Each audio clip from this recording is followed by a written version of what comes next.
Hey guys, what's going on? Welcome back to Let's Talk at Pillow Talk.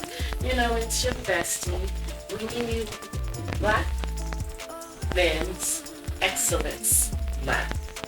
So we are rounding it out on the last day, bringing in a newcomer.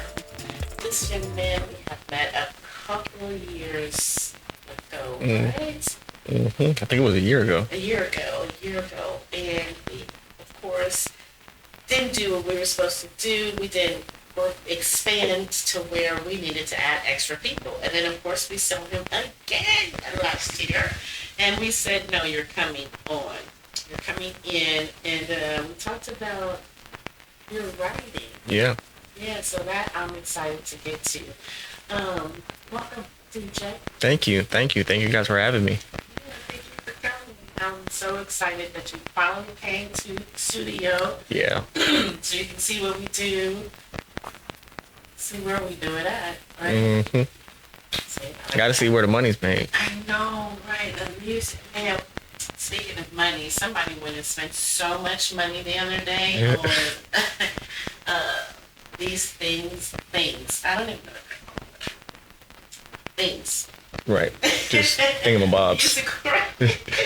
Whatchamacallits. Right, exactly. Whatchamacallits. I'm like, what is that?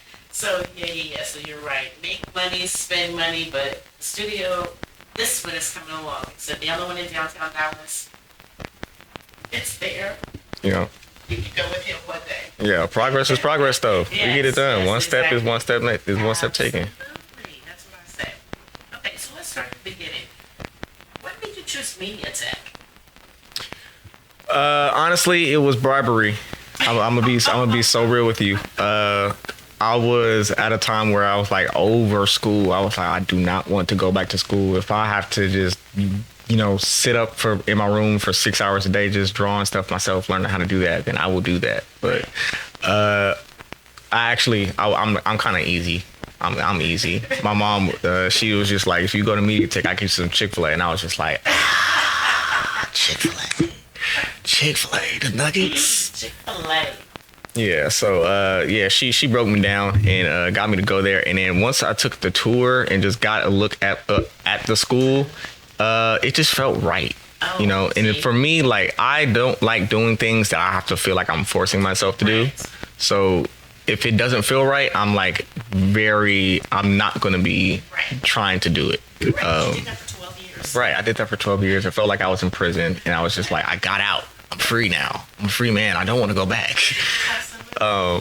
But just being around those people at the school, the staff members, my classmates, it just made the environment not feel like I was working. It just felt like I was hanging out with a bunch of guys that I wanted to work with. And learn. Yeah. Yeah, right. So what were you hoping that you would get when you went back at Mercer Road? Honestly, I really just went for networking. I've kind of been in the film and digital production industry for some years now, so I kind of, I'm not gonna say that I know a majority. I'm still on the younger side. I'm still learning a lot, and I don't know what I don't know. But I was like, I have a good foundation of like who I am and what I want to do and how I want to do it. I really just need to put myself around people that are on similar paths. So I really just wanted to go for like the networking, just meeting people, being social, putting myself out there, and then seeing where that takes me. And so what did you go to school for? Digital film and production. That's what I meant right now. Yeah. Yeah, I mean, digital cinematography. Yeah. It's pretty much the same thing. Yeah. Yeah, I just finished my first final. Oof. Yeah. It's gonna go by like a blur though. You're gonna look up and you're about to be graduating. And I said to myself, I'm not going back to school. And then 2 weeks later, I'm enrolled in film and digital cinematography because it works with what I want to do. Right. It's funny how fast we like change our minds about things. And especially something that you know is going to help you. Yeah. But again, you're back in prison. And it's actually that's one of those things that kind of make me feel like I'm doing the right thing when it's like when I'm so strongly feeling about one thing, and then like a week or two passes, and I'm like, okay, I'm open to it now. Like that's, to me, that's just a sign of my growth and maturity, because I used to just be so stubborn that I was gonna die silently. But yeah, it turned out to be the right decision. So I'm glad that I did it. I don't regret it. And that's good, because some people can't say that. They won't say that. They're like, I just had to go. My parents made me. Yeah. So, what kind of writer are you at heart? That's a good question. I never know how to answer that type of question. I'm an all-encompassing writer. I like to classify myself as a writer that, like, I aim to write pieces that you can look at and laugh in one situation and then come back to it and cry at it. So it's like, I want to just make you feel. Yeah. If I make you feel something, I'm doing my job. Whether you hate it or not, I'm doing my job. And that's good, because a lot of people just want to write to get their feelings out or their vision out. You're writing to get their emotions. I want you to feel this. Yeah. Did school change the way that you saw writing? No, it clarified it. I've always had the gifts of gab. I'm a yapper, certified yapper. If I get talking, if I'm passionate about a certain topic, it's very hard to get me to shut up. So, growing up, it's just kind of going on Microsoft Word and writing short stories that like barely make any sense, but I'm just doing it. Having that practice up for so long, and then being able to like make up scenarios on the spot where someone is in a situation and make that situation funny or make it scary or make it saddening. That was just a skill that I've been refining, like even before I even knew I wanted to go into writing. So when I had made that decision to do it, it felt like so natural. It was just like, this is what I'm supposed to be doing in the first place. And I've been doing all this other crap. When did you make that decision? I made that decision in, I want to say it was August or September of 2020. At the time, I was living in Long Beach, California with my best friend. And I had a dream. And in the dream, it was like my best friend was this weird character, just wearing a hood, walking throughout this temple. It was like, everything was like shades of blues, and lighting is coming out from cracks of like a temple. And it was just something that I could see so clearly. And as he's walking through, he stumbles across this like horde of like faceless androids. They all come and attack him. He gets into like this epic fight scene, and it's like, he's just showing off all of his skills, different things that's in his move set, different powers that he has. And at the end of it, there's this big explosion. Everybody just goes flying away. And it's just like, I woke up from that dream right then. And because that dream was so clear, and because of the fact that I was aware at the time that a lot of dreams that I've had have come to fruition, I was like, God is telling me to do something with that. Wow. So it was like, since then, I became obsessed with like fleshing out that idea. So that eventually turned into what I'm doing now, my, comic book universe called Ascension. And, it's just been in development for the past like 5 or 6 years. Nice. When things are in development that long, you know they're going to be a masterpiece. Yeah. You know that, right? Yeah, and it's because I'm being so meticulous about it. Like, I study film from, like, I'm watching the shows and watching how it's made, what choices they're making as visionaries and as, filmmakers. But I'm also watching it as, like, the planning on, like, looking at mistakes they're making and not want to make those same mistakes. Watching things like Stranger Things and being a fan of the first couple of seasons, falling off of it, and then hearing how negatively they received season 5 and why, I was like, okay, it seemed like they went into that unprepared, and like they didn't have this ready beforehand. And I write backwards.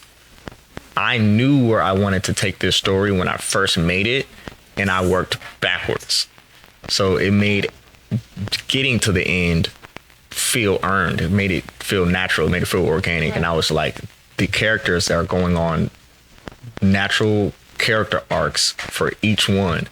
And we're getting to this conclusion that's really kind of like a beginning, because this first entire phase is just like an origin. It's an introduction to this world.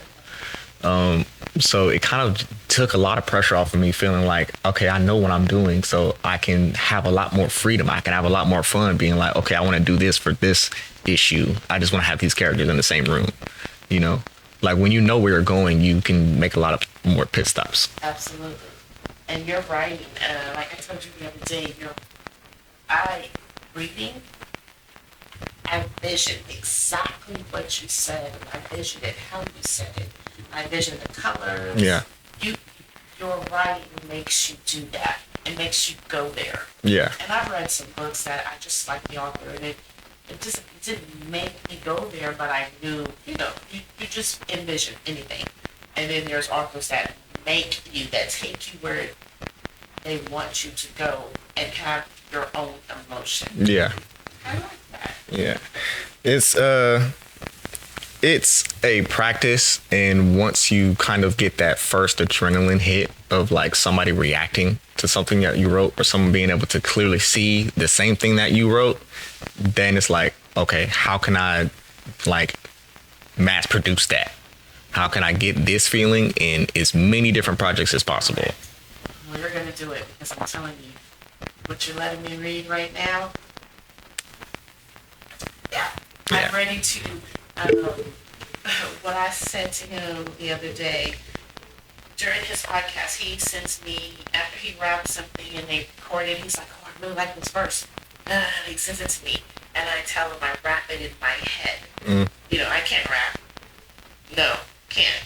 But I can do it in my head the way I know he would do it. So then I'll send it back to him. Yeah, I like that. That fits. That makes sense. Or something. Or I'll be like, yeah, I don't know what you said. And then later on that night, he'll come through with a whole other, the same verse, but just different. And I'm like, yeah, that's what you were trying to say.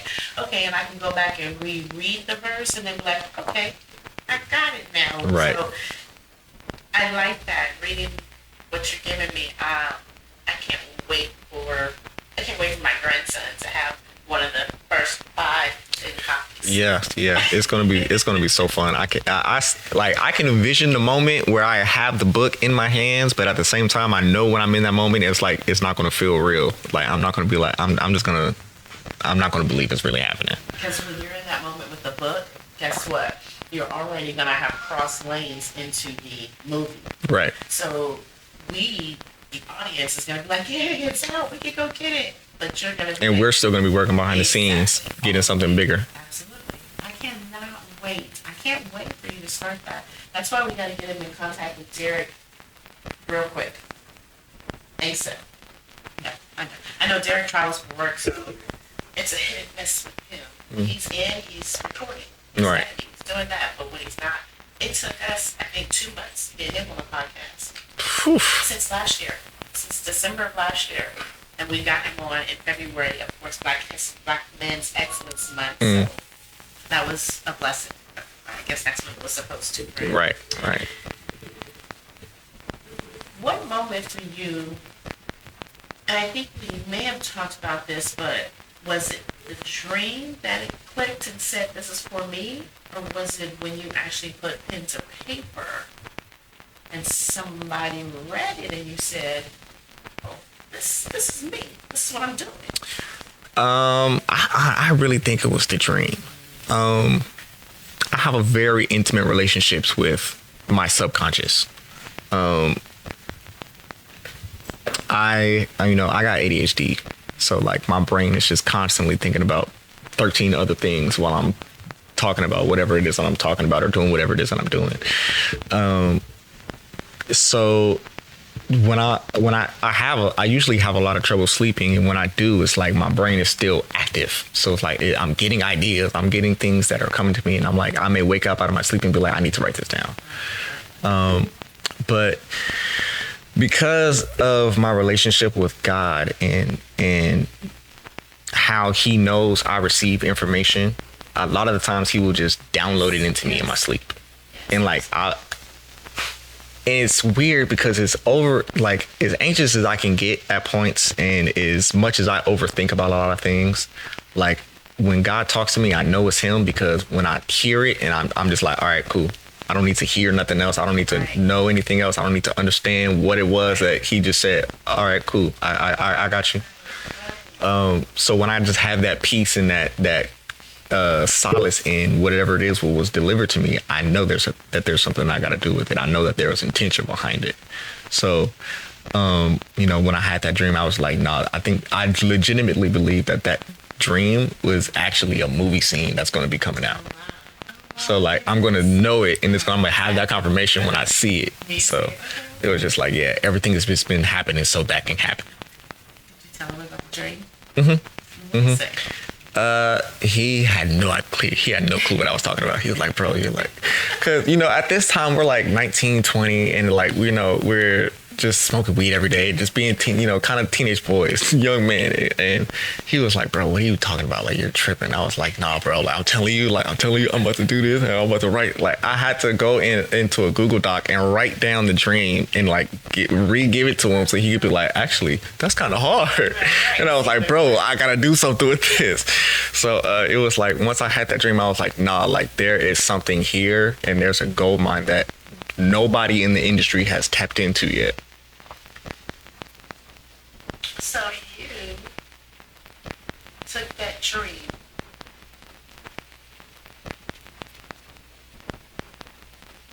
cut it in half.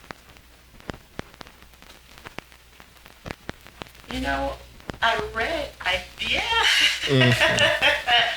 it. Okay, Yeah. Okay, I got you. Oh, wow, yeah. And I saw that. I knew exactly what you said. So, this book, this movie, wow, you could do so much with that. Yeah, this is gonna be it's epic. It's gonna be bigger than Wakanda, Black Panther. Yeah, I want it to be bigger than Marvel and DC combined. I want it to be bigger than like what other companies and like medias have going on. And what this is not just building generational wealth for me, but it's also building generational wealth for the people involved with it. Because each of the characters, each of the titular characters are made after the likeness of someone. And they are getting essentially like stake in that character as well. So if I was to make a character after you, like whatever your character was involved in, you would be getting a piece of whatever they made off of that. And that's just something that like is going to gain retention. It's going to, it's going to gain loyalty. People are going to invest in that more because they're involved in it. And because of like how real it is, like I don't believe in superhero fatigue. I think people are tired of emotionally lacking characters. Yes. In action that's like meaningless, just big explosions, spectacle, and there's no stakes. No. Or things just get reset at the end of it, or this character's gonna come back from the dead. It's like once you kind of leave it to where there's no consequence, there's no accountability, and anything can happen, people kind of start to check out. They're not willing to really suspend the disbelief anymore. You're right. Because there's nothing attached to it. So, it's just like, let's make a character-driven universe and make it so that everything that they do has an equal and opposite reaction, consequences, and, rewards as well. And you have, because I'm already invested in 2 of the characters. Mm-hmm. I'm so invested in them. I cannot wait to see. It wouldn't even surprise me if they're crossing in a familiar way, a family way or something, but I can't wait. I'm invested in these 2, so I'm going to keep reading. I know exactly what you're talking about. Yes, too. I'm so invested in them. They're so funny together. They're kind of funny apart, and everybody respects both of them. Yeah. Yeah, so I can't wait. You guys just wait. And I'm not even finished, and I was like, my son was like, Dad, it's time to eat. Let's eat. Come on, put that down. What is that? I was like, just wait. I was like, just wait. Yeah. He was like, it must be good. It is. So I'm still reading. Like I said, I read it before, and I was just like, yeah. And I'm reading it while I'm doing homework. So I'm reading it homework. Now I gotta go back and read it. So, and it's 100 pages. It honestly, it took me about 3 of the 5 years that I've been working on this whole universe to write that whole script. And like the first, I would say 30 or so pages I got done in like probably the first 2 years. The rest of it I got done in like the last 6 months I was at school. Oh, really? Oh, wow. Okay. The entire last 6 months I was at school, it was just like everything was just coming so easily. The only thing I'm not really happy with now is like the ending, because I feel like I just kind of finished it. I feel like there's more meat on the bone that I can get off, or at least other things I can set up. But yeah. Well, so you left the ending open for not even part 2, but Well, this is a start of a universe. So everything is seedlings. I'm planting seeds right now, and that's what this whole first phase is for. It's just planting seeds, introducing people, getting you introduced to them and comfortable with them, and invested in them. And then that's when everything is gonna really kick off. I can't wait. I'm excited. Is that one character based on your mom? No. No? Okay. Because I was like, she seems, she's proud, she's strong, and she knows who she is, and she knows what she can do before she knows what she can do. But okay. Yeah. My mom does have a character, but she's not going to be introduced for a while. She's very important. I will say that. Okay. That just sounds. Like a strong person. Yeah. Like side characters, I tend to just kind of make up and just kind of be the supporting role. Mm-hmm. If it lines up to where like someone wants to, I want to be that character, and it lines up like that, then of course I would do that. But the main characters, the titular characters, are the ones that are like made after people. Okay. Yeah, you're gonna have to tell me who my favorite character was after. Right. Yeah, we can talk about it. We'll talk about it later. So, writing is personal and it's vulnerable. What do you think your writing voice sounds like right now? I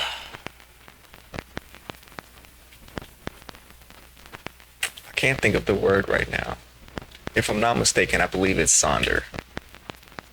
I believe it's Sonder. It's whatever the word is. It's the definition of it is pretty much just like feeling all of your emotions to the point where you're not really feeling any.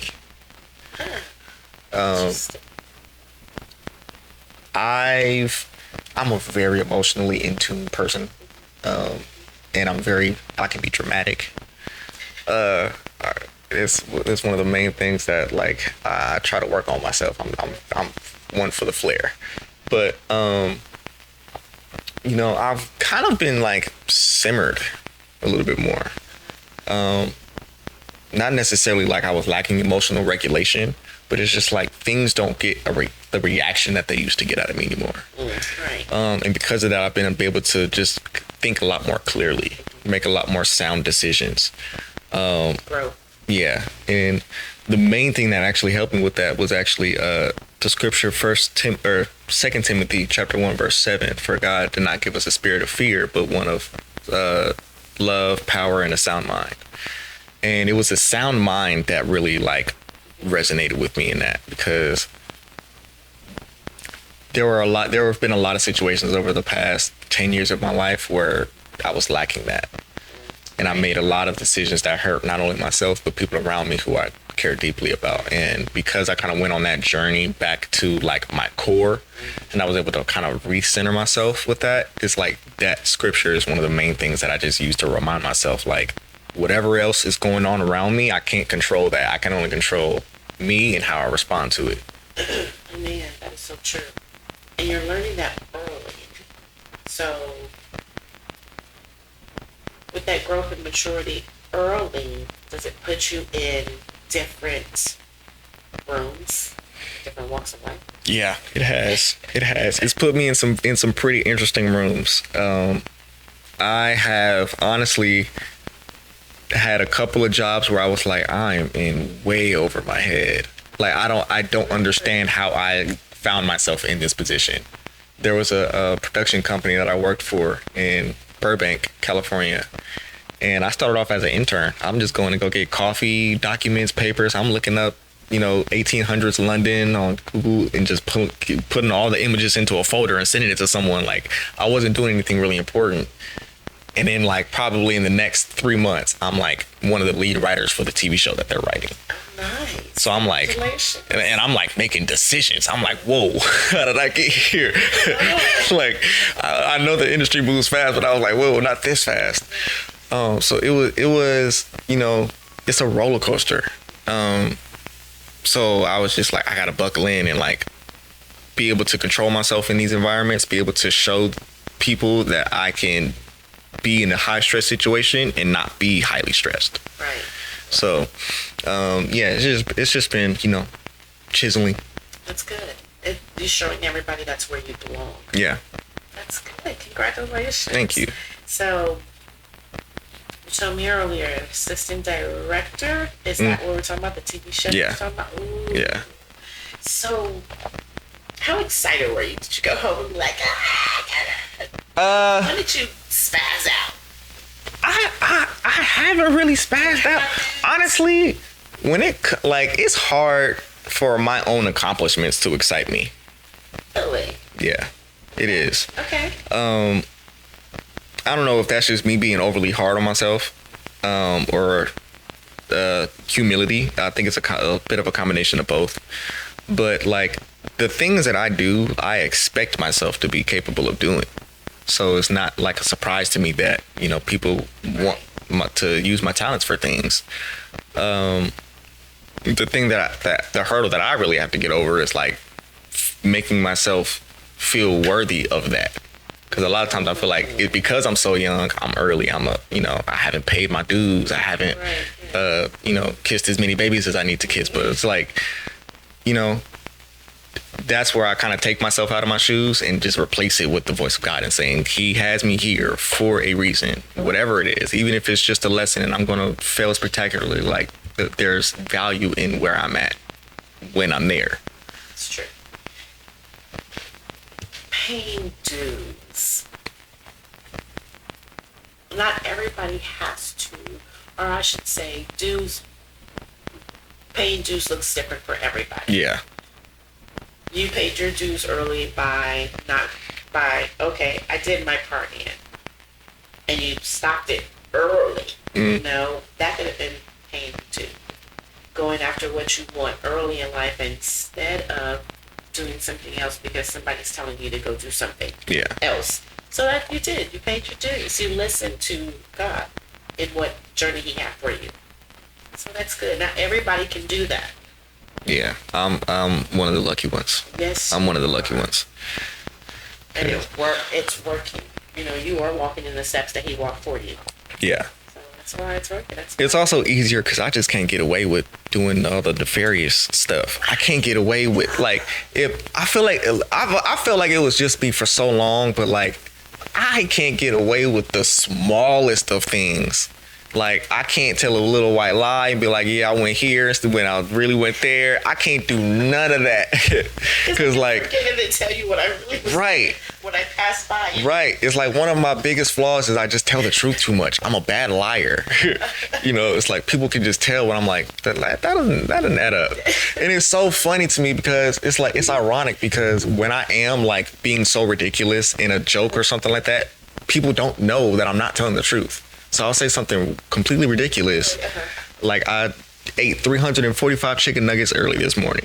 And I'll say it with a straight cadence. And they'll be like, what? Like, why would you do that? That's so unhealthy. And I'm like, bro, I'm not serious. Why would I do that?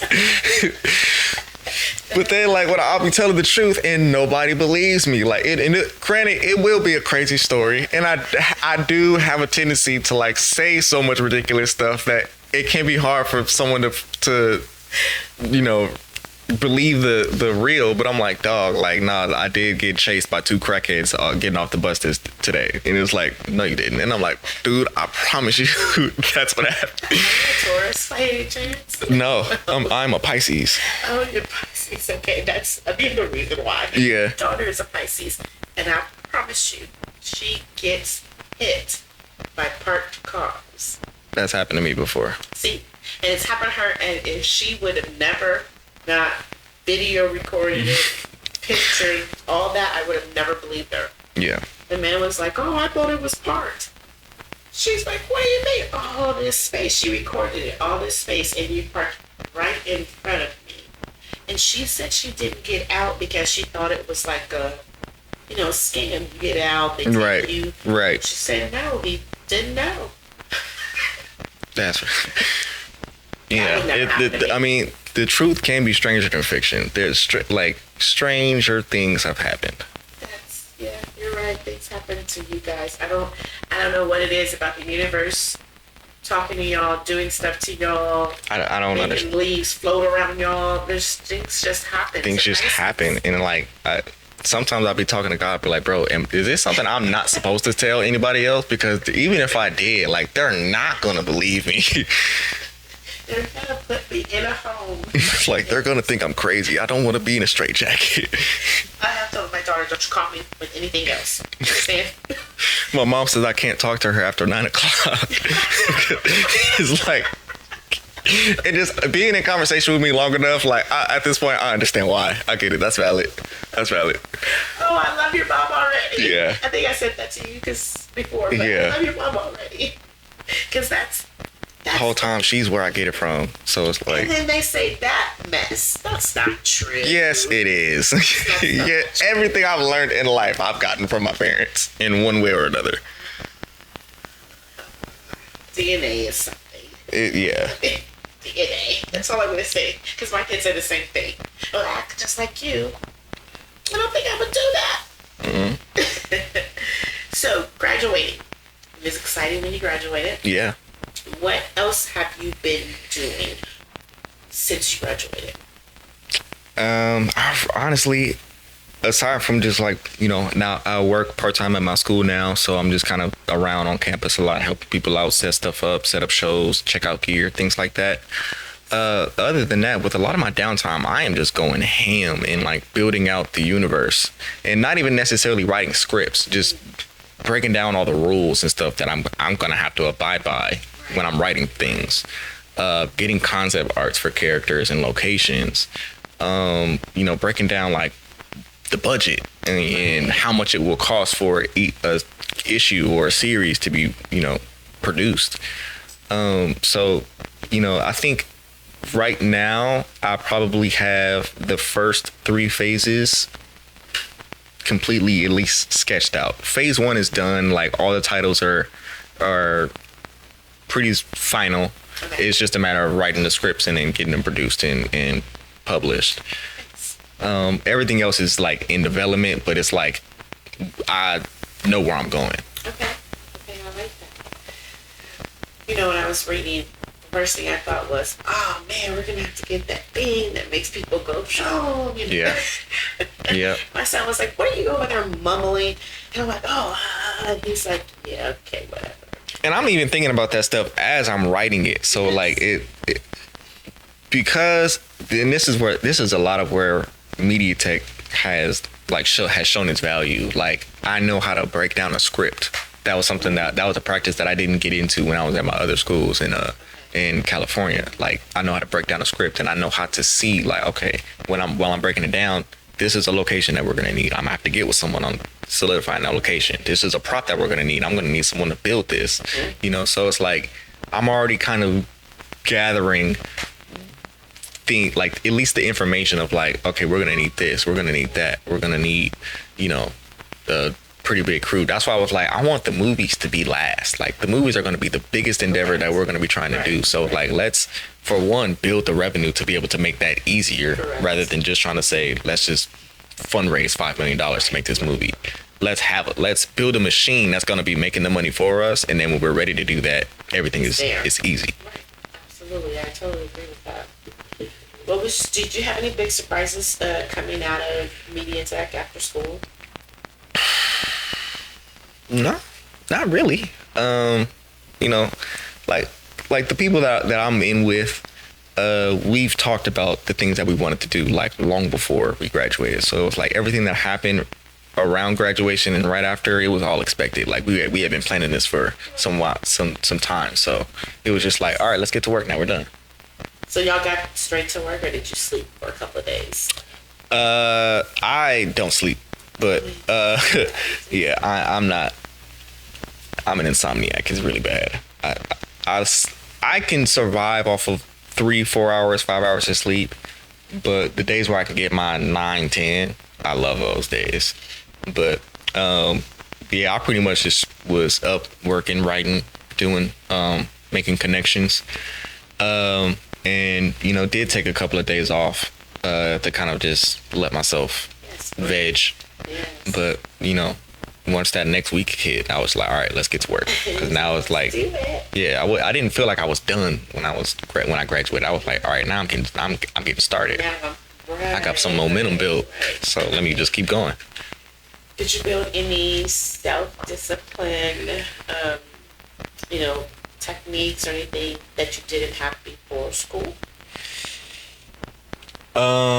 Just the consistency and really just holding myself accountable to things that I said I wasn't going to do. I just got to a point where I was like, I'm no longer negotiating with myself on goals that I'm setting. And like, especially when I'm giving myself a deadline. That's one of the hardest things I've had to deal with, is just like deadlines. And not that I'm missing deadlines, but because when I have a deadline, I'm like, all right, I got this long to do it. I don't got to do it until this time. It's just like the earliest I can get something done for it, the more time I actually have to do other things. Yeah. So it's just I'm trying to balance out my workflow. Right. That's the discipline that's really kind of refining. Yeah, because in a minute, everybody's gonna want you in different directions, And it's already been happening. Like, time for yourself still. Right. I'm doing this for Ascension. I'm a caretaker for my elder grandparent. And I am working, and like, just finished school and I'm working again, and there's a lot of other people that are wanting to use me in places. So it's like, yeah, I have to. I'm stretching myself thin, but it's like, I want to see how far I can take it. Okay. Have you guys started shooting for the sitcom yet, or? Not yet. We are very close. We are pretty much just wrapping up like rehearsals and final table readings, getting everybody comfortable with their lines. I also operate as a script supervisor, so actors are calling me like, hey, I want to run this line by you. I want to switch this up. Like, then it's pretty much my job to go back and fix it. So that's what's up. They're allowed to do that. Yeah. I like putting my actors in like situations that will bring out the reaction that the character would have. I like that. Exactly, because I'm a movie buff as well, but getting in this class, the first class I had to watch a lot of movies. Started with the old black and whites, the non-verbal movies, the movies where it was just music. And I watched The Cameraman. Oh, I was in there laughing my butt off. It was really good. Yeah. And, can't tell you that I've ever watched. Well, not lies. I guess so. Three Stooges. I guess that used to be non-verbal. It used to be just music. So I really got into watching the movies for what it was. So that's what this class is doing. Like you said, breaking it down. Yeah. Where they make their mistakes. It's okay. Look at that. Yeah. So I've been learning a little something. So I'm super excited about this journey that I'm on. The journey that you just got off, that you're continuing. It's going to change how you just consume media. It's just forever. You're never going to be able to watch a TV show or a movie series again. I annoy my family so much because I will notice like, oh, there's a light in the background of this scene right here that nobody edited out or got out. And it's just like, how do you see stuff like that? And it's just like, I honestly don't even know. It's just, you just pick it up. You just learn it along the way. And it's just like, yeah, once you learn how to look at it and how to watch it, then even appreciating it like makes the experience of the movie much better. And that's true because, that Netflix original Squid Games, when they were in the little corridor, there was one scene where you saw the man through the window. You saw his image of him and his camera. And my son's like, how did you see that? I rewound it back. Look. I kept showing everybody. They were like, how did you see that? I'm like, it's right there. Did you think it was another man? And when people say, no, I wasn't looking over there. Right. I said, well, what are you looking at? I look at everything. So I do miss some things sometimes because I'm looking at the whole entire, what are they doing over there? Okay, the background's very important. I notice how backgrounds, things like that. So, yeah. Yeah. Yeah, I understand. So, talent is one thing, but sustainability is another. Mm. How are you learning to move like a professional?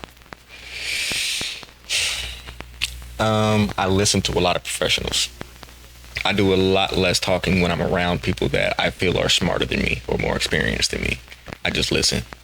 I listen to how they talk, their cadence, their vocabulary, like certain words that they'll use.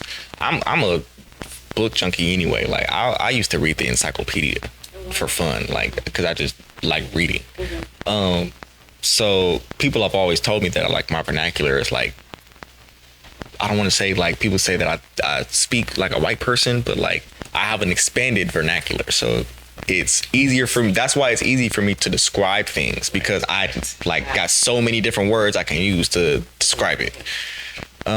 So when I'm just hearing people speak and they're talking from experience and I'm kind of vetting their credibility, that kind of lends to me like certain mindsets, certain little pieces of wisdom nuggets that I get to use when I'm, in those same environments and in rooms. Nice, I like that. That's gonna take you far. And like so I tell people, I grew up in white suburbia, so I heard it all the time. Well, you talk white now. I just speak proper English. Yeah, I just right. I don't understand why we like that. That to me is a very crab in the bucket mindset statement to have. And I hate it with a passion. And of course, people see my face when they say that, so they say it a little less. Yeah. Yeah. I'm like, I don't. You want me to talk? Or you want me to? I don't right. Like I don't. I classify like I am what I need to be when I need to be. Hello. I'm sophisticated. Hello. Like I can be sophisticated and I can be ghetto. Remember, I am from South Central LA. I am like that. Okay. So, South Side, like Arizona. Okay. Like I'm from 104th in Hoover. We don't play. Yeah, so you definitely yeah. So it's just a matter of like I'm too intelligent to dumb myself down, and I'm not gonna do that. And why would I need to? Why would I need to do that? There's no reason for it. My frequency it vibrates too high to stay there. Correct. And I'm not supposed to be on your level, obviously, if that's what you're complaining If anything, I'm trying to bring you up to mine. Like, I'm trying to enlighten folks. That's a whole nother podcast. That's a whole nother episode. We're gonna come back to that, y'all. Yes, Don't worry. Collaboration. Do you see any of it on your project that you're working on now? Like in the future and stuff? Yeah, for sure. Yeah. I actually, like, I want a whole multimedia conglomerate, like, where we just have different divisions. We got a video game division. We got a books division, like comic books and then graphic novels and all the sorts. And then we got the movie and TV stuff. And, we even got a music studio because, I want the music to be just as intentionally meaningful as the actual content in the story. So it's like all this stuff I'm been thinking about, considering, planning, and like just like how can I bring this into the fold? Well, that's easy. Well, you definitely got the music right here. Yeah, like, for sure. Music, that scoring movies. That's one thing that him and Derek is working on for their next movie. That's that makes a movie. Yeah, that is a room I definitely would want to be in. Okay. Because one of them, like, I'm like to consider myself to be very musically inclined, and like I can find you a song based on whatever mood you want to feel. Right. And like it's going to hit that exact feeling. Like that. Music is something that like means a lot to me. So when I'm writing stories, I've actually done it in the script that you were reading. Like the songs that I pick to play over certain scenes are literally like just audible representations of what's happening in the scene.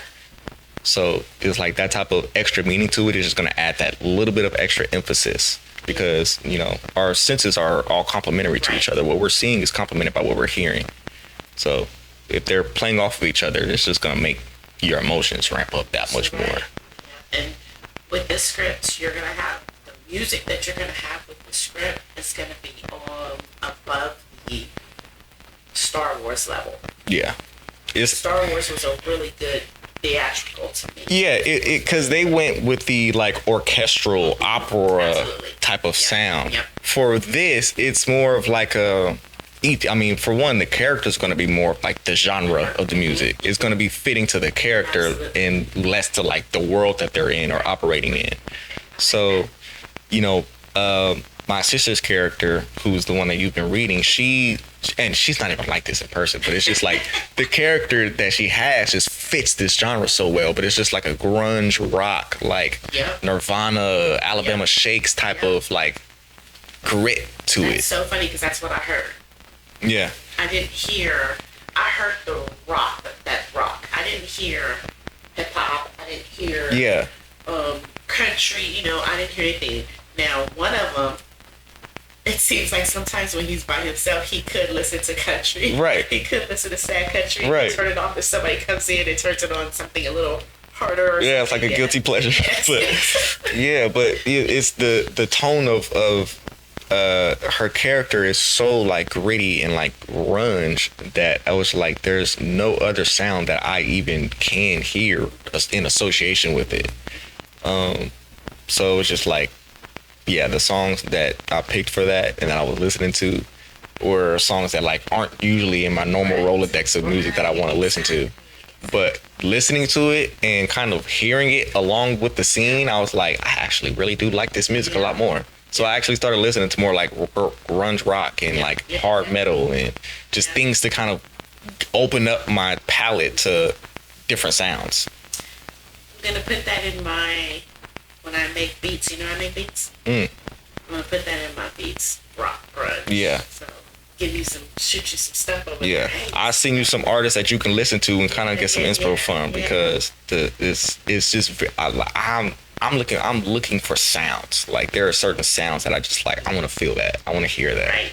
So when I hear that, I'm like, okay, I'm gonna play this song 37 times in a row. Absolutely. And that's why when you go to workout, not that you have been, but when women go to workout classes, that's what is a good workout class. The music. Yeah. The music keeps you up. Yeah. And it's really good. You're down is when you're resting, but not too down. You're right. Music makes everything perfect. Yeah, it really does. I can't wait to see what she looks like soon. Oh yeah, I can't wait. I got some concept art you're gonna see in a second. I can't wait. I can't wait to see what my other favorite character looks like too. Mm-hmm. I can't. So if someone is listening to you right now, or thinking about going to MediaTech, or starting any kind of journey, content creating, writing, what would you tell them? I would tell them to fail quickly. Fall on your face quickly. Do it at 100 miles an hour because just the momentum is going to keep you going forward. The experience that you're going to learn in doing it is going to make you better. It's the sooner you start, it's not about like how great you are as soon as you start. It's not about how you start. It's just the matter of starting because that's the hardest step to take. A lot of people can't even really get over themselves enough to like step out of their comfort zone. True. I've seen people with so much potential kind of just be relegated to the sideline because they're not willing to do anything with it. And as someone who suffered from imposter syndrome a lot, I just got to a point where I was just like, I am going to be the dictator of my potential. Like, it's just my job to go out and do the things. God is in control of the outcome. He's in control of the finish line. So it's like, it's not mine to attain anyway. I just got to keep my feet moving and hopefully they're following the path that he laid out for me in the first place. So, I would just say start. Like, do it. Make a video. Post it. Get no likes. Get 7 views and they're all from your aunt. Like, that's okay. Because you can have 7 viewers and you don't know who one of those viewers are. I focus on quality. And I just focus on meaning and intention. Everything else, it works itself out. You let your audience and your fans find you. Like that. This month we were Black Men's Excellence Month, and I've had all Black men on this month. In different things. I've had a podcaster on. I've had a writer producer on, I've had an artist on, and I'm asking that question, and that is the first thing that you guys have all said. Yeah. Just Just do it. And it's so true. It took me 2 years in the making to even just start this podcast, and I still sometimes cringe at it, the way it sounds, the way I just, and he's like, just wait, you'll get better along with maybe the technology. Yeah. And that's what one of the other podcasters said. He said, it's just your technology. When you get to where everybody comes to you and you can get something just set up and it just stays, it's going to be better. Right. And I was like, thank you. Once you get to the place where you no longer feel like you're a beginner, you're fine. That's when your confidence really should be at its highest. And I have to say, this was scary to start. Yeah. It's different sitting here talking to yourself, because that's how the podcast started. No guests. Yeah. So I'm really sitting here talking to myself. And you feel kind of crazy for it too, because it's like, who is listening to this? There's nobody else in the world. It's like, no, there is somebody out there that is going to take at the very least, take something away and have something to think about with talking about whatever it is that we're talking about. Absolutely. Whether that be by yourself, whether you're in a room full of people, it doesn't matter. Someone's going to take that. And that's what I said. I said, I want it to be positive. We have too much dirt and grime out there already. Yeah. There's no reason for me to do it. I don't care enough to get the dirt and grime, what I mean? It just, that doesn't drive me. So I was like, positive, what can I do? So on Wednesdays, I do affirmation Wednesdays. I get on and I just do 2 to 3 minutes. I've been creating videos for them. Get back into doing them this month. Next month coming up is Women's History Month. Oh, that's awesome. So I got a couple affirmations for women just to, I'm real big on women protecting and keeping our men uplifted. We do not have enough of that these days. No, and I hate it, because I have a son and I have daughters and I have brothers and I have a father. Right. So I don't know where we lost that, and so I'm gonna get back into talking about that. And then a lot of people say, a lot of women's not gonna like you. I don't care. No, women will like me, but little females, will not. So I don't care. But we have to start uplifting and encouraging each other and taking care of our men. We want y'all to take care of us. Yeah. Why aren't we taking care of y'all? So that's where I'm wanting to grow this. Let's just take care of each other. Let's get everybody on. You have a business, get on. Let's get it nationwide. Let's let everybody know who you are. Right. Because Dallas has a lot of great talent here, and it's overlooked. Yeah. So it's like, get on this podcast. Let's tell the world that you're this wonderful writer coming up. You're going to create this. Y'all thought Black Panther was amazing. You guys just wait to see what Mr. DeeJay comes up with, because I've been reading the script, and I'm telling you right now, I'm already ready for it. Yeah. I'm seeing it, I'm looking at it, and it's bigger than Wakanda. I mean, it's a universe, first of all. Let's just say that. It's a universe. This is just a start. Like, we're not even at the good start yet. We're not even at the good stuff yet. I know. I can only imagine where this can go for you. Yeah. There are times where I'll be sitting up and I'll be typing on my computer, put stuff in my Google Drive, and I'll just be laughing like, oh my God, that's such a good idea. Like, how has this not been thought of before? How has somebody not done this before? That's what's been putting the fire to my feet, because I am a strong believer in that if God gives you an idea and you don't do anything with it, that idea is going to someone else who will do something with it. So it's like, there have been times where I've been scared because I've seen people come up with comic book concepts that are like somewhat similar, or like a title that's like kind of similar. I'm like, oh, am I behind? Right. But it's just like, no, I'm not, because it's even bigger than that. Correct. It's even bigger than a title. It's even bigger than there's purpose in this. So yeah. And they're gonna,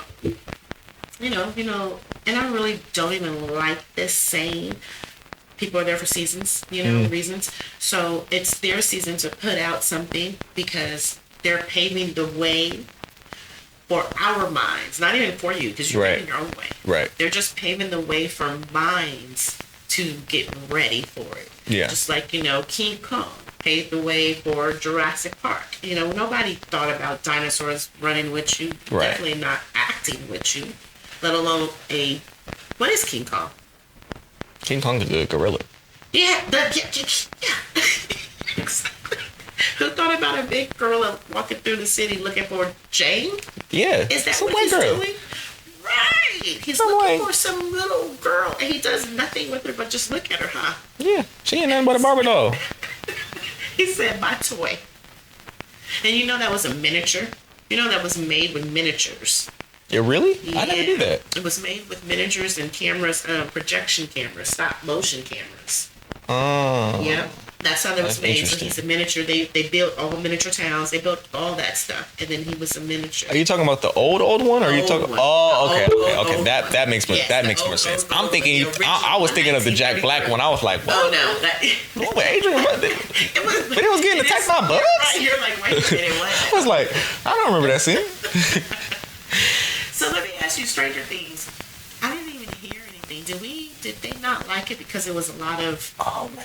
Like, I didn't watch. I didn't watch season 5. okay. So I can't give you my personal opinion on it. I fell off there like season 3 because with me trying to just cleanse my spirit and be a good steward of it, as soon as I get the demonic feel, I'm like, I'm out. I can't do it. But just hearing a lot of the discourse around season 5, what I gathered from it is a lot of the fans feel like they just kind of butchered their story because they didn't know how they were ending it. It was like they were figuring out the ending as they were writing it and like changing a lot of different things. And it was just like nobody really got the ending that they deserved or like anybody really wanted. So it was just like, I thought they should have stopped it after second. after the second season? Yeah. Really? Yeah. I mean, I don't disagree with you. Those are my 2 favorite seasons too. But dang, that's crazy. I didn't watch much of the 3rd season.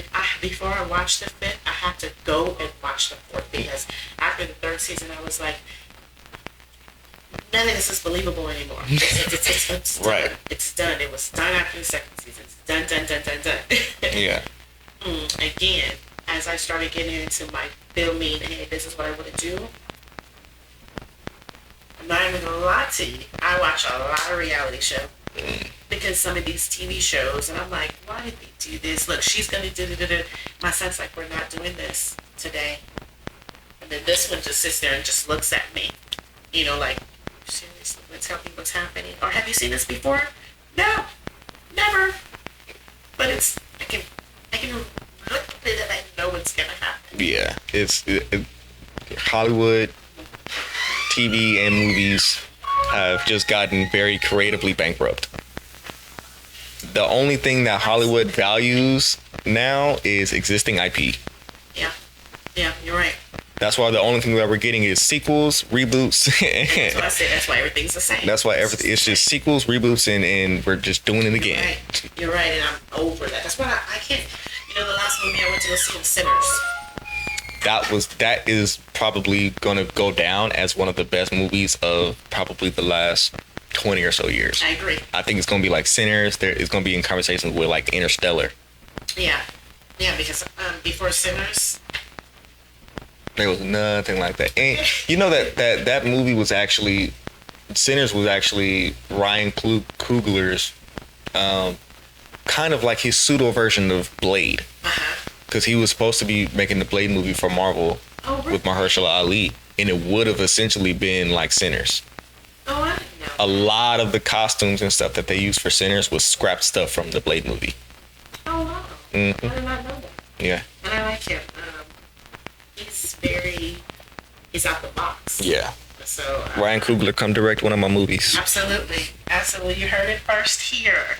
We manifesting it. He's gonna do it. Manifesting it, and I can be an extra. Oh yeah, no, everybody. That's what. Like I'm trying to get in where I fit in. Look, let me be the cashier at the coffee shop when somebody come in there. Exactly. That's what I say. Let me be whatever you need me to be. Right. I know for my final, I have to do a movie. So, I'll be knocking on your door. Yeah, for sure. Let's do For sure. So I said I was going to start writing on it. Somebody said they will tell us in the next 2-3 classes, like, what it's about, kind of, sort of. So I'm going to go and check that out. Okay. Give us some encouraging words for the audience or something encouraging you to live by.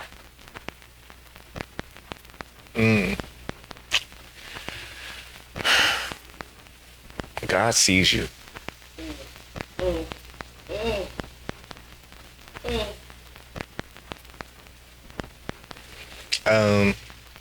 I had recently, this is one of the, I'm being vulnerable right now. This is something I've been very disappointed in, but I'm not killing myself for it because I'm still young, and it's like there's so many people that haven't done it, but I've never read the Bible from cover to cover. I've read plenty of books, front to back, multiple times and things like that. I've got my favorite books, and I know, I'm not saying I don't know my scripture, but I just never read it in totality. So that was something that I just kind of embarked on, and right now I'm about halfway through Exodus. So, I'm still in the beginning phases, but one of the main things that I took from the first 2 books was when what's her name, Sarai, I think, is leaving Abraham and his wife's because she has was it Sarah? No, it might have been Hagar. Whoever calls God El Roy, because I may be mistaken, but that translates to the God who sees me.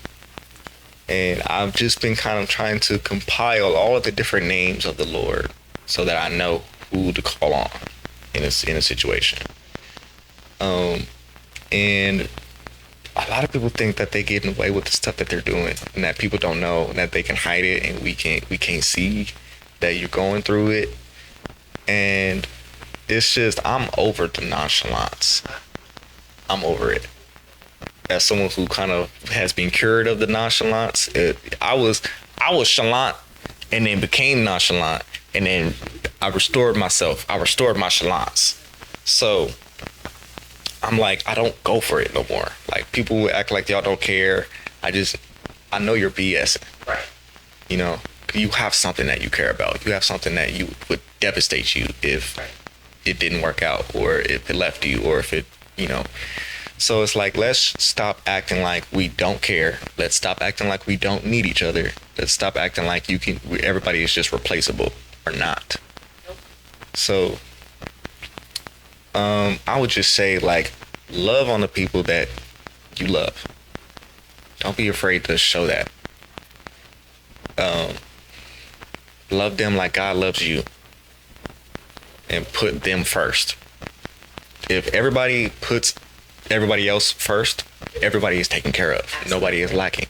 Amen to that. Because you can't do it all on your own. And if everybody is just focused on themselves, then everyone's in need. So if I'm focused on helping you out, and you're focused on helping me out, we're both not lacking. Right.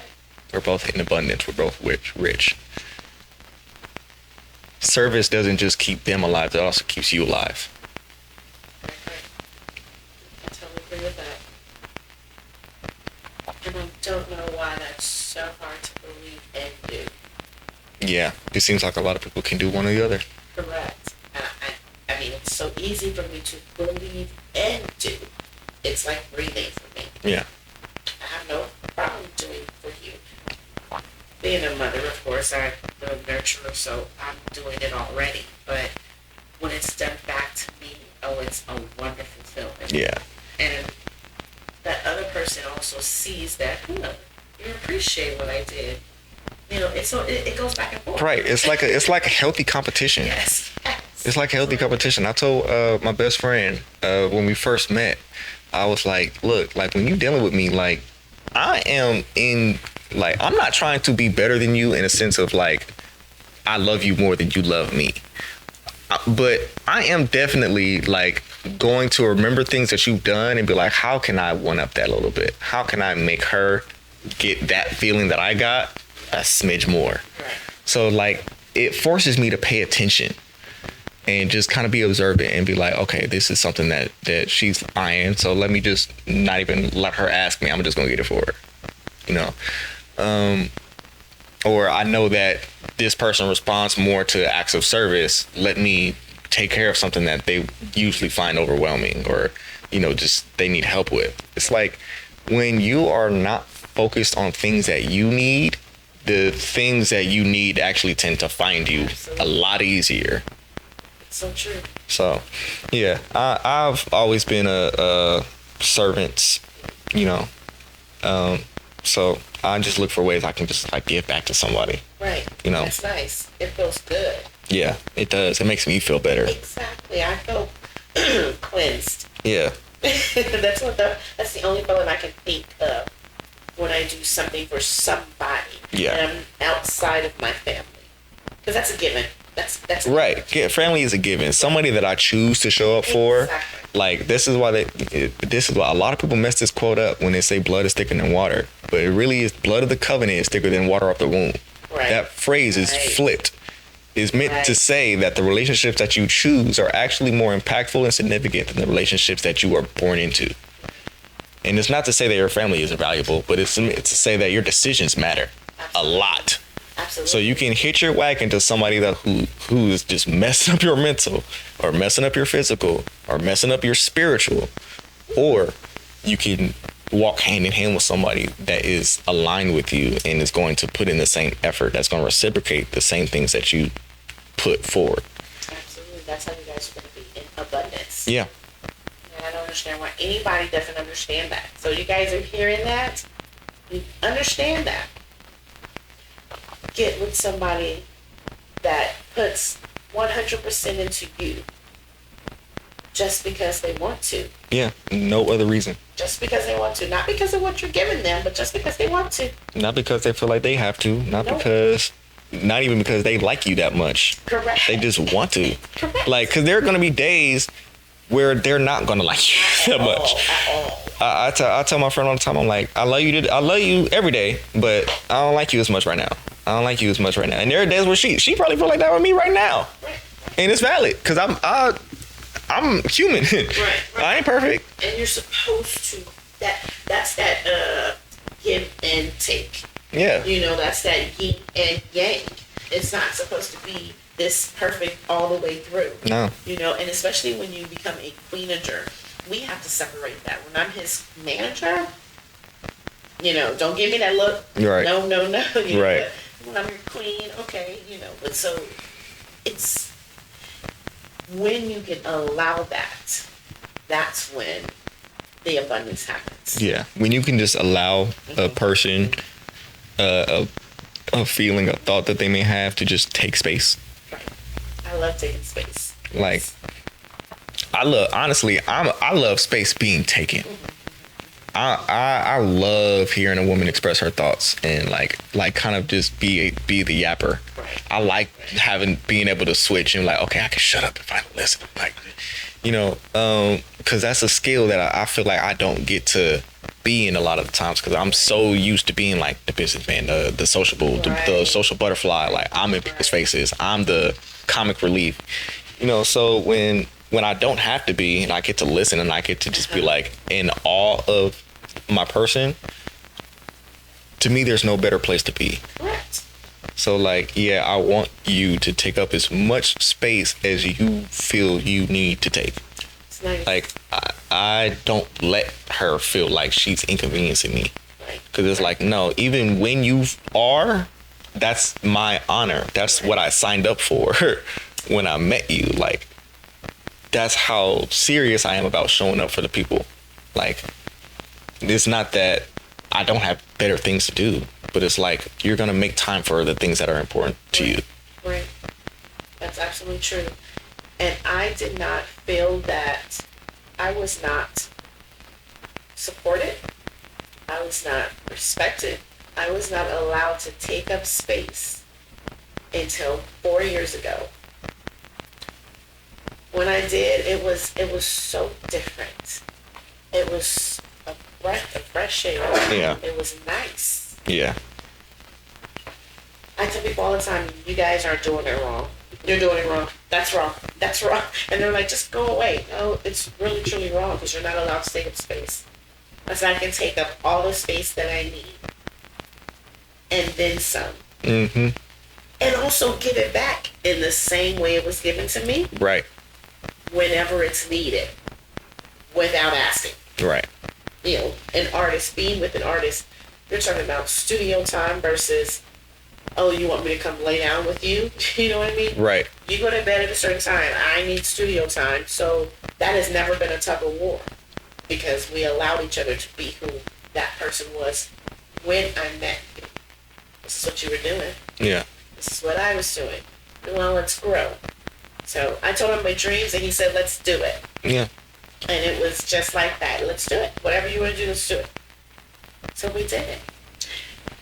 Where can, if anybody wanted to get in touch with you, we're going to wrap this up because I know I've had you here forever. If anybody want to get in touch with you, where can they find you? I'm so bad with my social media game. I really am. I am just over just social media and the chore that it's become. Yes. It used to just be like an escape and something I could just be like, oh, well, look at me having fun. But no, it's work now. I do have an Instagram. You can follow me at DeeJay_Griff15. If you message me, it might take me some time to get back. I'm gonna be honest. But other than that, like, just email me or phone call, text message. I'm just open to work. Email address. Yeah. DeAndreG2@gmail.com. It's DeAndrayG2@gmail.com. Nice. Yes. So you guys hit him up if you want to work with him, if you need him, because trust me, you're going to when you see this. When you see this come out, you're going to want to make sure that you have his contact information. Also, hit me up, DM me, and I can always contact him. You guys know how to hit me up. Let's talk at PillowTalk_. That's my IG, or you can also email me at letstalk@pillowtalk@gmail.com. I thank you so much for taking up space with me. Yeah, thank you for letting me take up the space. Yeah. Yes, I appreciate you. We are definitely gonna do this again. Oh, we are. Oh, we're gonna do so much. Yeah, for sure. So I want to say to every listener, every writer, your degree didn't expire the moment you graduated. Your dreams didn't get smaller because of the structure change. You guys are not late. You're not behind. I'm 49 years old this April, and I'm just now starting. So, do it. Just start, okay?